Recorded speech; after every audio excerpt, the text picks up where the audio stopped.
Hi అండి. పిల్లల్లో ఉన్న స్కిల్స్ మన పెద్దవాళ్ళకి గుర్తించాలి కదా.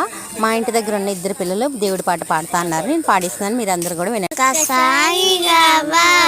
స్వామి నిన్ను ఎన్నాళ్ళు పిలుస్తున్నా స్వామి, వేడి వేడి అన్నములో వెన్న పూస నెయ్య వేస్తా, ఆవకాయ వడ్డించి గెగ్గరుండి తినిపిస్తా, ఒక్కసారి కావాలని స్వామి, నిన్ను ఎన్నాళ్ళు పిలుస్తున్నా స్వామి, వేడి వేడి అన్నంలో వెన్న పూస నెయ్య వేస్తా, ఆవకాయ వడ్డించి గెగ్గరుండి తినిపిస్తా, స్వామి పళ్ళు పలహారా ఇచ్చేందుకు సబరమ్మను కాను నేను, మా పేరింట్లో బువ్వ తింటే పేమి కలదులే, వాకిట్లో కూర్చున్న నీ గొప్పేమి పోదులే.